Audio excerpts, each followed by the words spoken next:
Radio Publique Africaine.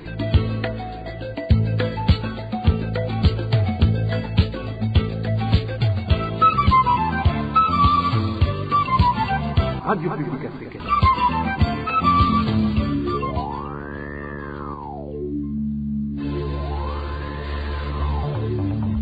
C'est le moment de suivre le journal parlé en français. À la présentation, Onésime Dushimagite. Bienvenue auditrices, auditeurs de la Radio Publique Africaine et à ce rendez-vous d'information de ce lundi 20 décembre 2021 dont voici les grands titres.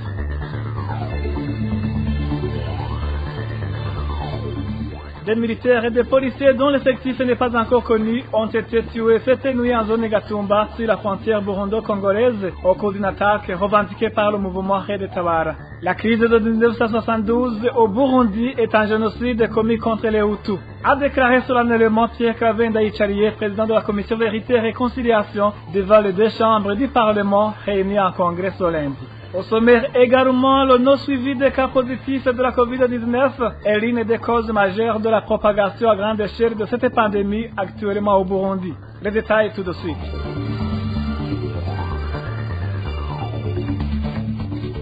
Ouvrons cette édition sur la page sécurité. Beaucoup de coups de feu ont été entendus la nuit de ce dimanche dans la zone Gatumba sur la frontière burundo-congolaise. Les informations en provenance de cette localité indiquent qu'une position de militaires et de policiers qui assurent la sécurité de la frontière était visée. Cette attaque, revendiquée par le mouvement Red Tabara, a fait des morts et des blessés. Reportage signé Emmanuel Nyungeko. Ayo masasu akaba yatanguye igihe cy'isaha 5 z'ijoro n'iminota 15 yaramaze nk'iminota ishika 20. Ici, un des habitants de la zone Gatumba, en commune Mutimbuzi de la province de Bujumbura, près de la frontière burundo-congolaise, décrit la situation de la nuit de ce dimanche. Il dit qu'ils ont été réveillés par beaucoup de coups de feu qui, selon eux, visaient une position militaire de la localité et des policiers qui assurent la garde de la frontière. Ces coups de feu ont fait peur à ses habitants. Nous, les habitants de la zone Gatumba, avons eu très peur lorsque nous avons entendu des crépitements d'armes. Nous sommes restés dans les maisons, craignant qu'une fois sortis, nous pouvions croiser des Imbonerakure en patrouille permanente et qui pouvaient nous faire du mal. Il y a eu beaucoup de tirs, certains en provenance de la République démocratique du Congo et d'autres en provenance du côté burundais. Nous avons constaté que c'était une attaque et chaque partie cherchait à se défendre. Certains citoyens de la zone Gatumba affirment avoir vu tôt le matin de ce lundi des Imbonerakure de différentes collines de cette zone se diriger vers la localité ciblée. C'était notamment des Imbonerakure de la colline Gaharawe, ceux de la colline Muyange 2 ainsi que ceux de Mushasha 2. Nous avons beaucoup peur dans la mesure où nous avions des informations disant que la situation pourrait dégénérer à l'approche de la fin de l'année. Nous demandons que la sécurité de la population soit garantie. Les sources officielles donnent un bilan d'un militaire tué sur le champ, 3 autres militaires et un policier blessé. Cette attaque a été revendiquée par le mouvement Red Tabara qui, à travers son compte Twitter, indique que c'était dans le but de voler au secours de leurs concitoyens afin d'empêcher les militaires et policiers de piller leurs biens. Le bilan, selon le Red Tabara, est de 7 policiers et 5 militaires tués et plusieurs cas de blessés côté force gouvernementale. Merci à toi Emmanuel Nyungeko. Toujours en page sécurité, un groupe des Imbonerakure a vandalisé les biens d'autrui en commune Bouérou de retour d'une patrouille dans la réserve naturelle de Ruvubu. Ces Imbonerakure se sont adonnés à une grisellerie au vu et aussi des administratifs, ce qui a frustré la population de cette commune. Le détail avec Elvis Nyomungé. So groupe d'Imbonerakure de toutes les communes de la commune Bouérou revenait d'une patrouille dans la réserve naturelle de la Ruvubu ce samedi. Sur le passage, ces Imbonerakure prenaient des marchandises d'autrui et se retrouvaient sans payer, prétextant qu'ils viennent de veiller à la sécurité de la population, comme l'indique un habitant de cette commune. Des Imbonerakure en tenue militaire et armés sont venus hier soir d'une patrouille dans la réserve naturelle de Ruvubu des provinces Muyinga et Changuzo. Ils disaient qu'ils étaient à la recherche des malfaiteurs. Sur leur passage, ils buvaient des bières locales et de la primance sans payer. Quand on leur demandait de payer, ils répondaient qu'ils n'ont pas d'argent et qu'ils n'ont pas été payés et que pourtant ils veillaient à notre sécurité.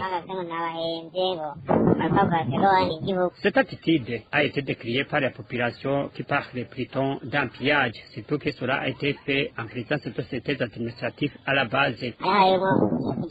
Parmi les administratifs que nous avons pu connaître, il y avait le chef de zone de Kayongozi et le chef des collines de la zone Bguer, qui nous aident à être remboursés afin que nous puissions avoir notre capital et nourrir nos familles.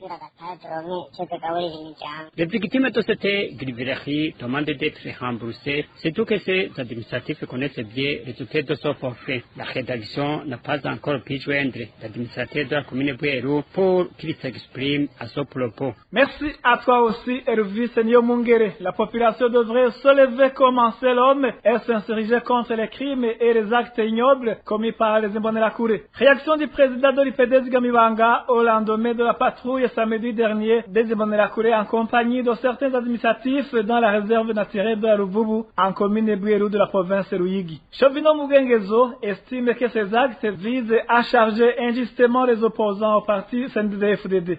Justement, quand vous évoquez les administratifs, directement, on doit comprendre que c'est le pouvoir qui organise la jeunesse Imbonerakure et pour aller tuer des gens et pour aller apprendre à quiconque qui n'est pas de l'obédience politique du chef de FDD.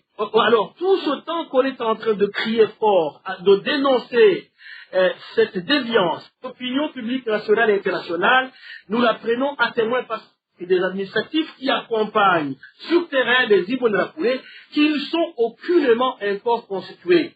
Ce sont des jeunes qu'on ramasse par-ci par-là, ce sont des jeunesses qu'on inocule ces idéologies de dire lui qui n'est pas de votre obédience psycho-ethnique, il est à éliminer systématiquement. En témoin, l'opinion publique nationale et internationale sur l'implication flagrante de l'administration dans les crimes qui se commettent dans notre pays. Et notre pays est doté effectivement de ces institutions-là. On ne voit pas pourquoi, parallèlement à ces institutions, le CNDD-FDD s'applique à mettre en place une fausse institution qui va maintenant sévir au sein de la population. Aujourd'hui plus hier, les Imbonerakure font rage. Les Imbonerakure croient qu'ils sont tout leur est permis. Et maintenant, alors, pour le cas d'espèce, ils agissent sous le contrôle des administratifs. D'une ronde qui se fait la nuit ou la journée, mais ces rondes-là ne visent qu'à identifier effectivement des bourreaux potentiels. Et c'est ce qui se fait. Le mode opératoire est le même. On s'appuie sur des fausses rondes pour identifier des victimes potentielles et le lendemain, ce sont des tueries qui se font à grande échelle.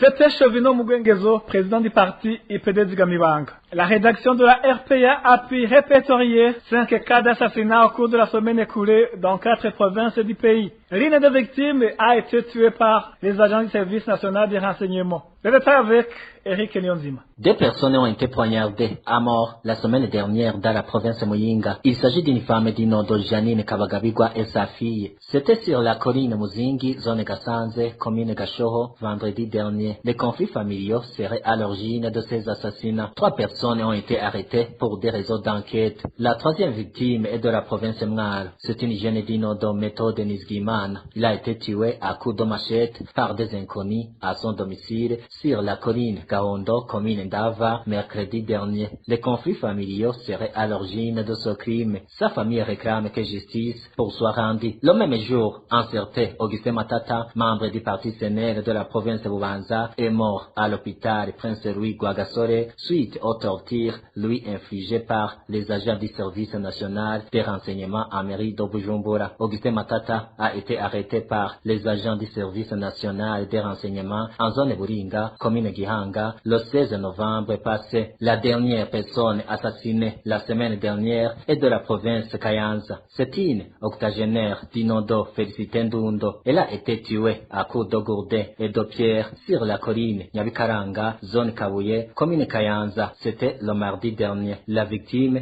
était accusée de sorcellerie. Les administratifs en commune Kayanza ont indiqué précisé que les enquêtes étaient en cours. Merci à toi, Eric Nyonzima. Après cette petite transition, nous parlons droit de l'homme. RPA.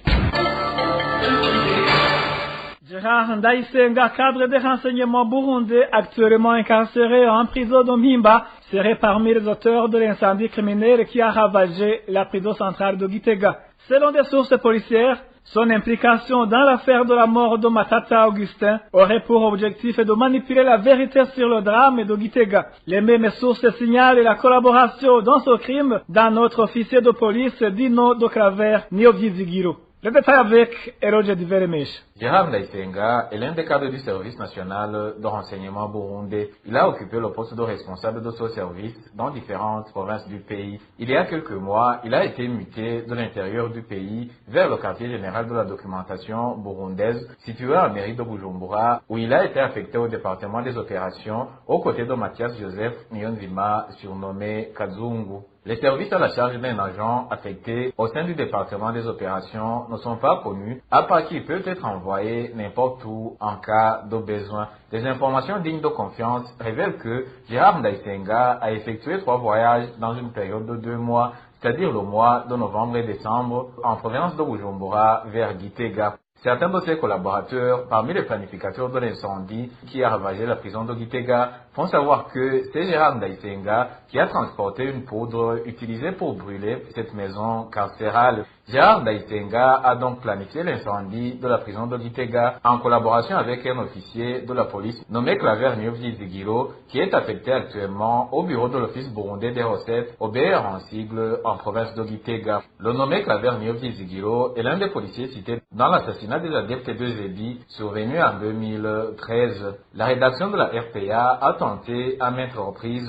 de joindre par téléphone Claver Niyovyizigiro, mais il n'a pas daigné décrocher. Nos sources au sein de la police disent que Gérard Ndayisenga et Claver Niyovyizigiro ont donné la poudre destinée à brûler la prison de Gitega à un policier y affecté et ce dernier a collaboré avec un détenu de cette prison. Nous n'avons pas encore identifié les noms de ce policier et de ce détenu et nos sources donnent nous dire qu'il y aurait différents motifs derrière l'emprisonnement de Gérard Ndayisenga. En premier lieu, il serait actuellement sous sanction car, dans les ordres qu'il avait reçus, en rapport avec la tâche lui confiée, c'est la partie où vivaient les prisonniers accusés de putsch manqué de 2015 qui devrait brûler en premier lieu. Or, aucun de ces prisonniers n'a été brûlé car ils ont fui avant que le feu ne les atteigne. Deuxièmement, nos sources révèlent que l'emprisonnement de Gérard Ndayisenga viserait à l'empêcher de tenter de fuir le pays avec comme incidence qu'il dévoilerait tous les secrets. Une dernière version qui émane d'un cadre du service national de renseignement burundais indique qu'il y aurait eu une mésentente quant aux sommes d'argent dont devraient être payés les exécutants du plan d'incendier la prison de Gitega, ce qui aurait déclenché de mauvaises relations entre Gérard Ndayisenga et l'un de ses supérieurs, Alfred Innocent Museremu. Dossier à suivre.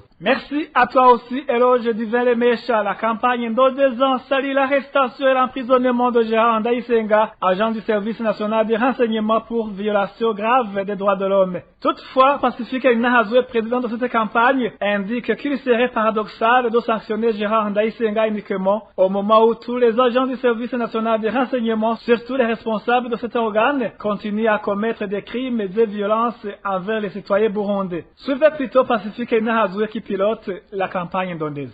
Nous saluons cette arrestation. Si du moins il a été arrêté à cause de la torture d'Augustin Matata, comme cela a été indiqué. Mais nous considérons également que ce serait très insuffisant si Gérard Ndayisenga ne devrait être poursuivi que pour la torture d'Augustin Matata, s'il n'y avait pas de véritable enquête sur des centaines ou de milliers d'autres cas de torture et d'autres crimes extrêmement graves dans lesquels Gérard Ndayisenga a été impliqué. Si réellement il y a cette intention de sanctionner les crimes commis par Gérard Ndayisenga, il faut absolument mettre en place une commission d'enquête indépendante qui devrait lister tous les crimes dans lesquels cet homme est impliqué. Deuxièmement, nous ne comprenons pas que Gérard Ndayisenga soit poursuivi seul. Les crimes qu'il a commis ont été couverts par de nombreuses hautes autorités du Burundi, à commencer par l'administrateur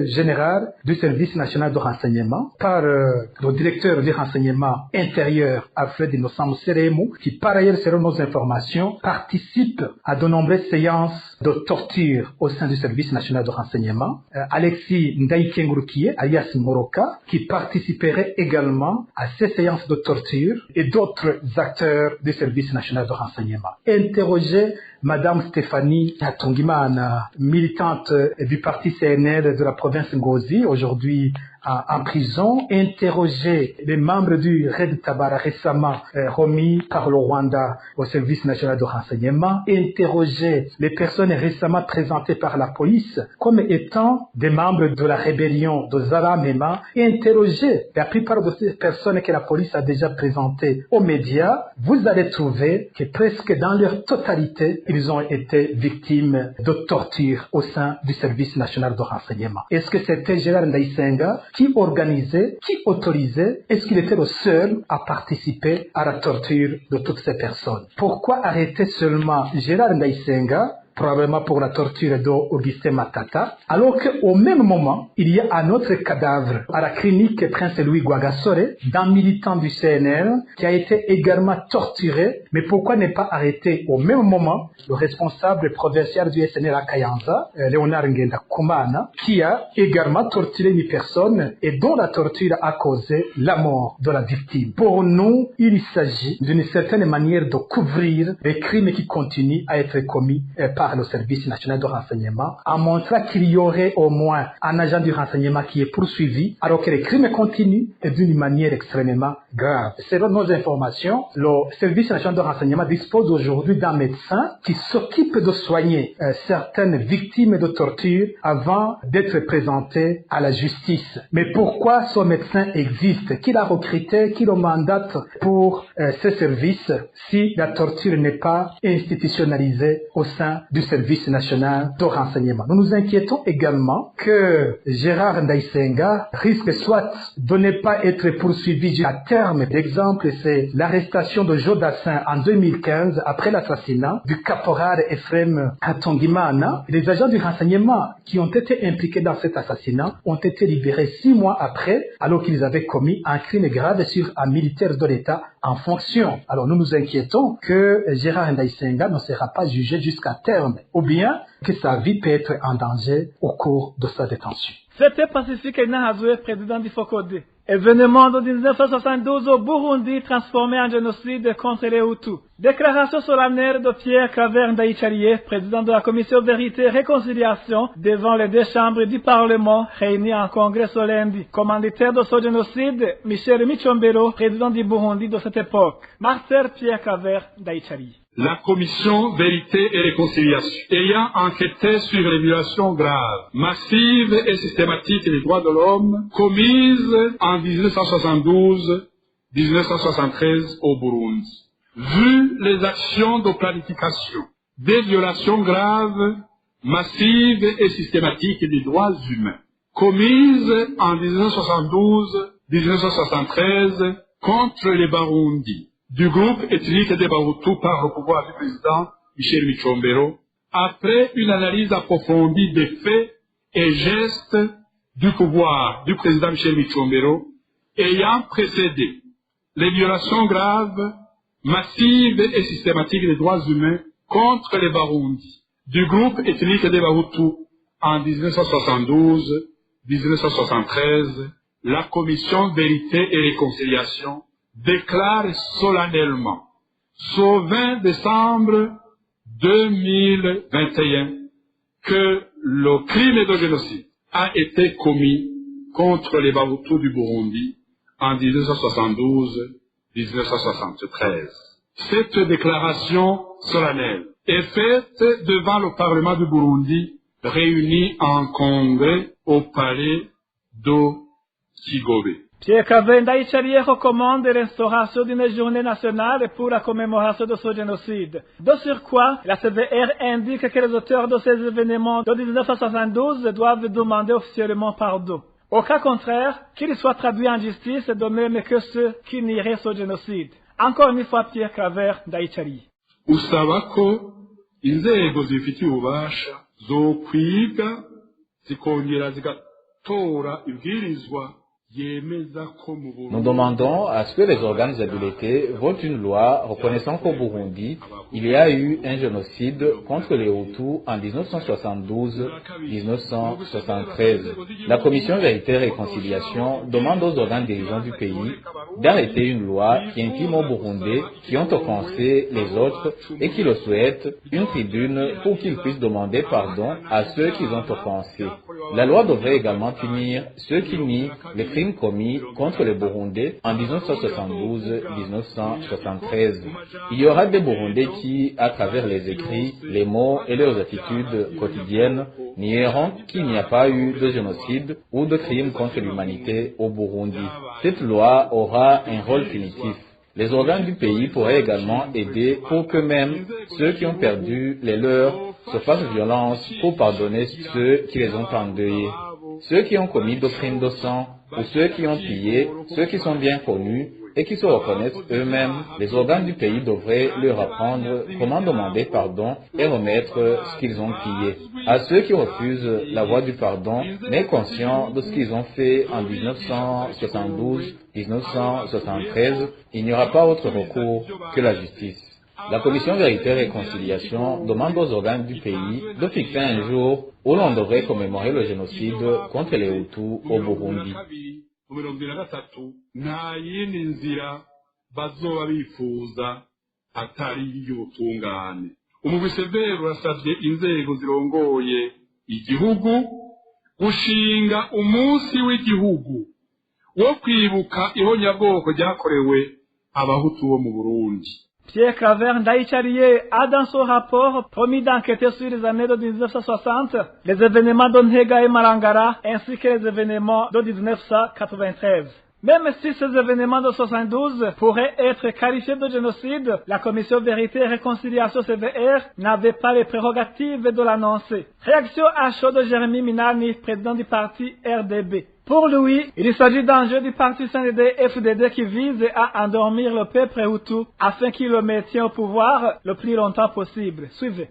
Nous avons toujours dit que la CVR, qui est décrite dans l'accord d'Arusha et de la Constitution de 2005, c'était une commission vérité et réconciliation qui n'est pas partisane, une commission indépendante, une commission qui allait éclairer les Burundais et la communauté internationale sur tous les événements qui ont amené notre pays depuis l'indépendance jusqu'à la signature de l'accord d'Arusha. Or, c'était sévère, qui est peuplé par des partisans, des seuls partisans du CNDD-FDD, télécommandés par le parti CNDD-FDD, ne peut pas faire cette vérité. Les événements de 1972, s'ils sont portés devant un tribunal indépendant ou une commission indépendante, ils peuvent être qualifiés, à juste titre, de génocide. Mais nous ne sommes pas là. Pour arriver là, il faut que cette commission ait lieu. Il faut qu'il y ait un tribunal indépendant. Il faut qu'il y ait quand même un mécanisme indépendant qui puisse éclairer les Burundais sur ce qui s'est réellement passé en 1972. Il fallait que cette commission nous éclaire sur tous les événements qui se sont passés depuis l'indépendance jusqu'à la signature de l'accord d'Arusha. Or, le fait même que c'était sévère du CNDD-FDD saute directement sur les événements de 1972 pour les qualifier de génocide contre les Hutus, c'est-à-dire que le CNDD-FDD est toujours dans sa logique de manipuler la masse paysanne Hutu pour faire comprendre aux Hutus que ce parti se préoccupe beaucoup des Hutus, alors qu'en réalité, ce sont des petits jeux d'esprit pour dire que voilà, il faut tromper les Hutus qui nous nous préoccupons de leur souffrance. Mais en réalité, regardez ce que le CNDD-FDD fait du Burundi, fait des Hutus depuis 2015. Et ce régime qui fait exactement la même chose que le régime Michombero ne peut pas permettre qu'il y ait une vérité sur ce qui s'est passé dans notre pays. Alors, il faut comprendre une chose. Nous ne sommes pas contre les enquêtes qui éclairaient l'opinion sur ce qui s'est passé en 1972 ou toutes les autres périodes sombres de notre pays, de l'histoire de notre pays. Nous sommes plutôt contre un mécanisme partisan. C'était Jérémy Minani, président du parti RDB. Après cette petite pause, nous parlons santé. RPA. Le non-suivi des cas positifs de la COVID-19 est l'une des causes majeures de la propagation à grande échelle de cette pandémie actuellement au Burundi. Les agents de la santé et ceux affectés dans la lutte contre cette pandémie indiquent qu'ils s'observent un net relâchement de la part du gouvernement et des chargés de la lutte contre cette pandémie. Le détail avec Daniel Claire, il la trouve. La vitesse de propagation de la pandémie de la COVID-19 au Burundi est inquiétante. Selon notre source, une personne testée positive ne subit pas un suivi permettant de ne pas contaminer les autres au cours de son traitement, ce qui laisse en circulation les cas positifs, poursuit notre source. En fait, nous ne savons plus à quel sens se vouer du moment que même le gouvernement ne fait plus lier. Par exemple, ici au parking, à l'endroit où se trouve le bureau de l'OBS, au Palais des Arts, je vois déjà 4 personnes qui ont été testées positives hier et sont sous traitement. Il n'y a aucun confinement. Déjà attraper cette maladie continuellement. Cet agent de santé ajoute de son côté que seuls les membres du personnel de santé se confinent chez eux en cas de test positif, ce qui n'est pas le cas pour les autres. Il n'y a pas de suivi franchement, sauf le corps médical qui est conscient du danger. Ces membres restent à la maison et suivent au traitement. Pour d'autres personnes testées positives, elles continuent à circuler. C'est une preuve que le non-suivi de ces cas est à l'origine de la propagation de la COVID. Sinon, ces cas devaient être surveillés et les administratifs à la base devraient connaître des personnes contaminées pour les contraindre à rester à la maison. Différentes opinions trouvent que la manière dont le gouvernement du Burundi est en train de gérer la pandémie peut coûter cher à la population burundaise et demandent aux autorités compétentes de procéder sans tarder au suivi des personnes testées positives pour contenir la pandémie de COVID-19. Merci à toi aussi, Daniel Claire. Il a trouvé le président du Forum pour le renforcement de la société civile et FOSC déplore la négligence du gouvernement dans la gestion de la crise de la pandémie COVID-19. Ce défenseur des droits humains demande que les mesures fortes soient prises pour limiter la propagation de ce virus. Jusqu'à présent, nous déplorons la négligence du gouvernement du Burundi en ce qui concerne la gestion de la crise liée au Covid-19, en ce sens que, jusqu'à présent, on voit que le gouvernement du Burundi prend uniquement des mesures légères, des mesures qui ne sont pas de nature à freiner la propagation de la pandémie. Et demander aux gens de respecter les distances physiques ou de se laver les mains ou de se désinfecter les mains, ceci ne suffit pas lorsque la pandémie se propage à une très forte allure.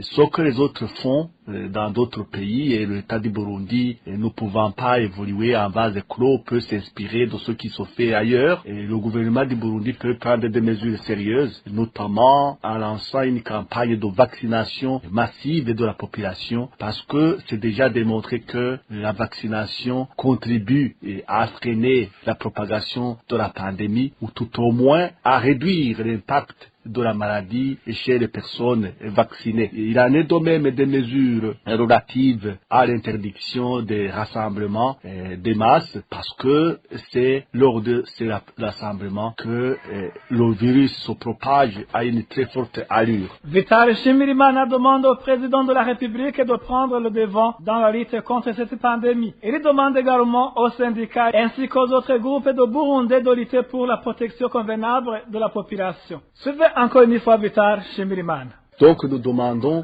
que le gouvernement du Burundi, appuyé en cela par plusieurs groupes, dont les syndicats, les médecins ou infirmiers, les travailleurs de la santé, ainsi que les confessions religieuses, doivent s'unir pour combattre cette pandémie, du moment que aujourd'hui il y a beaucoup de personnes qui sont affectées et d'autres qui perdent même leur vie. C'était Vital Shimirimana, président du Forum pour le renforcement de la société civile et force. Ainsi s'achève cette édition. Merci mesdames et messieurs de l'avoir suivi.